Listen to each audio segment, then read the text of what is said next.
So this is the new Lakes Distillery. It's an old Victorian model farm built in the 1860s. You can see there's a fair bit of work to be done, but the buildings are already here, traditional, and they look fantastic. It took us a long time to find this. We were looking for a good year or two to find the ideal location for where we could produce the Lakes malt, and this is perfect. It's a great situation. We're very near to the River Derwent, which is about 200 yards over there, so that can be the source of all the water to work its magic in terms of creating the Lakes malt. But most importantly, we've got these wonderful buildings which are a perfect configuration both for the distillery and for the visitor centre which we'll have. We'll have a bar bistro, there'll be a reception shop, a toilet block. So very soon this will be transformed. It used to be a dairy farm, but soon it's going to be the Lakes Distillery. We'll be doing lots of things to make sure this is very much a green distillery. We'll have a biomass boiler for the production and for heating the other buildings. We're putting photovoltaics on some of the roofs, the south-facing roofs. We'll have wool insulation, local wool, and we'll be recycling heat and water as much as we can to minimise the energy we use.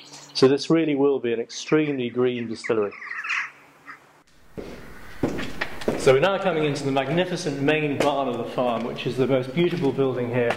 If you look around, you can see a wonderful roof. These walls have been here since the 1860s, and this is where the distillery will be housed. And we can keep it exactly as it looks now, so it'll be exactly as it looked when it was first built in the middle of the 19th century.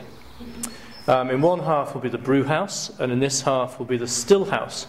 So very soon we'll have two beautiful gleaming copper stills over there, which will be making our wonderful Lakes malt. And just behind me will be another smaller still, which will make the Lakes gin.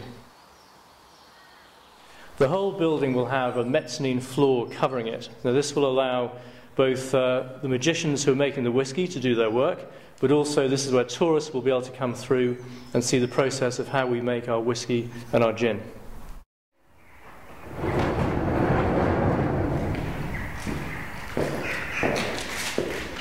So we're now in one of the old cattle sheds. This used to be a working farm 15 years ago, so it's been unused for a long time now.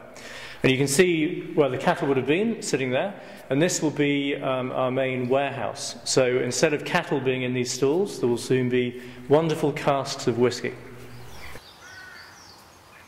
So you can see they built beautiful buildings in those days, being a Victorian model farm. And we obviously have to do a lot of work here to cut through the walls to make it a nice big open space. And this will then be primarily the bar and bistro. So instead of feeding cattle, we'll be feeding our visitors. Being a Victorian model farm, those who built it were very keen on putting some beautiful features into the buildings. And intriguingly, this symbol, a quatrefoil, there must be 20 or 25 of them around the farm buildings. It's a symbol like a four-leaf clover, which some of you may know is a symbol of good luck. And we hope to have lots of good luck with our new distillery.